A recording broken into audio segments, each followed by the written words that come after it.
we'd like to introduce Coach Holgorsen from West Virginia University. Coach, your opening thoughts. I'm sorry about that. Yeah, just real briefly, just wanted to make reference, really excited about being a part of the Big 12, going into our third year. Again, it just seems like yesterday that we were having press conferences with joining the Big 12. But going into year three, I think never been as more excited about going into a season as we are right now. I think our players in our locker room understand what the Big 12 is all about. They understand how challenging it is.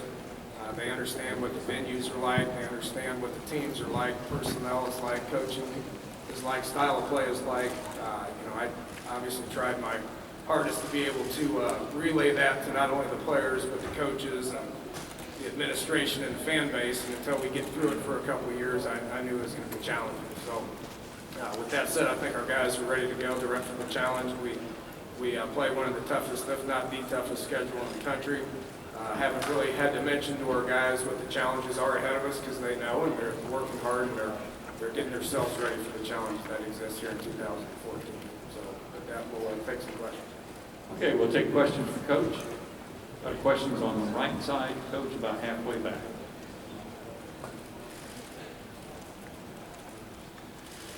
Good morning, Coach. Ben Kirchhoff from Bleacher Report. I was wondering if you could give an update on how the process is going of building depth on the defensive side of the ball. A lot of injuries on that side last year. It seemed like it really kind of ran out of fumes toward the end of the year. Yeah, Ben, it did, and we need to be prepared for that to happen again this year.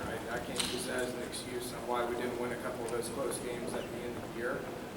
One of the challenges that we knew going into Big 12 play several years ago is you better have depth. You better have depth that can compete at a high level. Probably the biggest difference in the conference that we used to be in and the conference that we're in now is that needs to happen if you want to win for several reasons. One, when guys get injured, and they will, you need guys to step in and perform at a high level. The style of ball that exists in the Big 12, although it is a very exciting style of play, you're going to end up taking more snaps. So when guys get tired, you better be able to replace those guys with guys that can go in and perform at a very high level. I think we're at that point right now. Have 55 guys on our team that have played Big 12 football. So that just means that there's guys that have played that are experienced and that should be continuing to get better each and every year.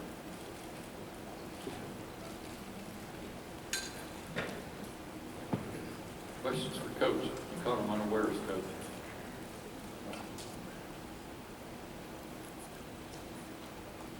We got a question towards the rear on the aisle.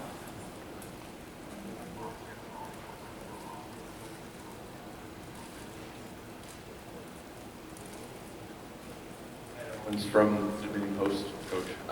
You only had Trickett healthy for about 3 quarters last season, and obviously put together a pretty good game against Oklahoma State. What are you expecting out of him this year, and how do you go about keeping him healthy and on the field? Yeah, good question, Ed. When Clint's been around football his whole life. I think it starts with his father, Rick, who's a tremendous offensive line coach at Florida State. Played 3 good high school years at North Florida Christian and played at a high level down there in a pretty good football situation. Backed up E.J. Manuel, backed up Jameis Winston there for several years and been around a lot of football. He joined our team in August, and although he possesses a tremendous amount of knowledge when it comes to the game of football, he possessed zero knowledge when it came to our offense. So it took him a while to be able to understand that. When I finally felt like he was ready to go, put him in there against Oklahoma State, had a tremendous game, got hurt, and was never the same the rest of the year. So, you fast forward a year later, August going into his senior year, a year later, not only does he possess the knowledge that it takes to be successful in the game of football, he understands the knowledge that needs to exist when it comes to our team.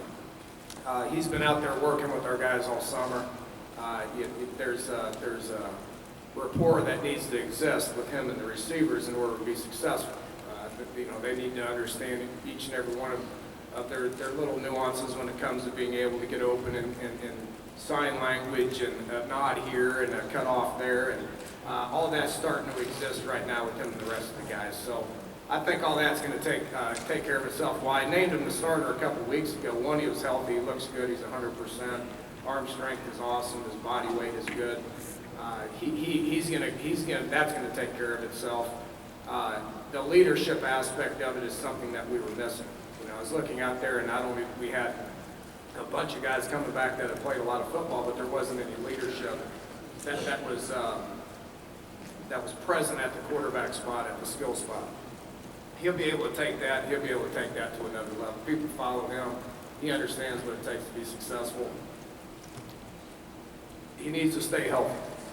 I think that's obviously the biggest thing. And right now we're talking to him on how the specific things that he can do to be able to protect himself, which is what every quarterback needs to do out there. Got a question on the outside left. Dana Barry Trammell with the Oklahoman. After your Orange Bowl victory over Clemson, coming into the league, tons of excitement around West Virginia football. 2 years later, how important is it to rekindle that excitement after the 2 seasons you've had? Well, you know, the days of rolling through the Big East and being able to play in a BCS game are long gone. We're not thinking about that anymore. Although that was fun and that was a huge moment in West Virginia University, it's a whole different ball game right now. You know, and one of the things that has happened in the Big 12 over the last 2 years, we have not been dominant in the Big 12, obviously. I don't know how many teams have been dominant in the Big 12. Parity is upon us. We better be ready to go each and every week. You take Baylor last year, tremendous season. Our Duke has done a great job. In 2012, they were in a pretty bad place about mid-season. Now they got it together towards the end of the season, but they weren't in a very good place then. They stuck with it and they went. We've been competitive. This past year we lost 3 overtime, or we were in 3 overtime games. We lost 3 fourth quarter leads, won a couple of close games. Each and every game pretty much was competitive, and we need to stay the course, continue to develop our talent, continue to recruit better, and then when we're in those games, hopefully we can put a season together that everybody will be proud of. We have a question on the right rear. Larry Bond, Pittsburgh Tribune Review. Question on your running game. How will you here? Okay, thank you. It's not as easy The other see side. here as you might think. How do you expect your running game to be with Charles Sims gone? Well, Charles was a great player for us. You know, he was one of those guys that came in and was a first-year starter for us. With that said, played a lot of ball, had a great year. I think we've recruited well at that position. Dreamus Smith is kind of the guy that's in the forefront right now. Did have 500-600 yards last year. Had the same amount of yards per carry as Charles did. Just didn't get the touches because Charles was a little ahead of him.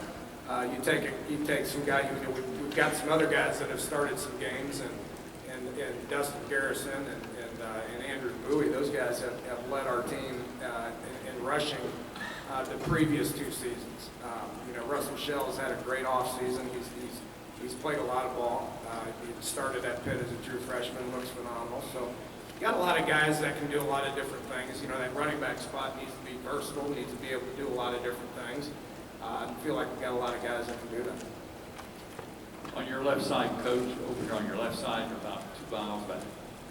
Suzanne Halliburton with the Austin American Statesman. Dana, you're kind of known for your spread offenses going across the country. Do you actually recruit defensive guys to defend your type of offense, or what's your basic philosophy on defensive guys? And I know that I'd asked Paul Rhodes, and he said that he recruits more defensive backs, and maybe the linebacker numbers and defensive linemen go down. Well, when you play in the Big 12, you're gonna have to defend the pass, and you're gonna have to be able to do it quickly. I think everybody understands the style of play that exists in the Big 12, and we're no different. When it comes to recruiting defensive personnel, we try to recruit as much defensive personnel as you can. You better have some big guys up front that can stop the run. You better have linebackers that can fill gaps and stop the run. In addition to that, you better be able to drop the coverage and be able to cover people. The secondary is probably the most important position on the defense in today's day and time. We need pass rush. With that said, we need guys to be able to cover. I feel like Daryl Worley's here is one of the better cover guys that I've seen, and he's only going into his second year on our team. Carl Joseph's a guy that's extremely motivated and playing at a high level. We're trying to recruit the best kids that you possibly can and get those guys to understand what they're up against and be able to improve their skill set each and every year. You're on the right side, Coach, in the middle. Bryce Cherry, Waco Trib. Coach, in your two Big 12 matchups with Baylor, I think there's been about 250 points scored. The similarities with your offense and their offense, do you think that leads to those kind of shootouts? And do you expect another high-scoring game in Morgantown? Well, I hopefully we can. I think Art would agree with me on this. And they did improve defensively last year, but you better be able to improve defensively and stop some people if you want to win some games. That doesn't mean you need to hold people to 14 points. Baylor had a good defense last year, but still gave up some points. I think we're in the 40s against them. But the two games, I was not in a good place 2 years ago when everybody was excited about our 70-63 victory against Baylor. I mean, obviously, I was not in a very good place because of where we're at defensively. We played, I think, 8 or 10 freshmen in that game. You're not going to be able to be successful defensively. You're not going to be able to win games when you're playing that many freshmen. It goes back to the depth comment I had a little bit ago. You better be able to plug people in there when guys go down or get tired and be able to perform at a high level if you want to be able to win games in the Big 12. Art's done a great job. I give him a tremendous amount of credit. I give his entire coaching staff and team credit for hanging in there. They've had some good players over the years, but they hadn't got to a championship level until last year, and they accomplished that. And they're the ones that everybody's going to be getting for now. They understand that, but our game against them is going to be exciting, just like each and every one of the other Big 12 games are going to be as well.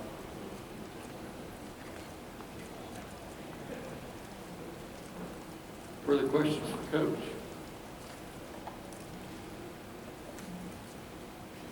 Okay, Coach, it looks like they let you off easy. If we can get you to sign some footballs over there. Thank you.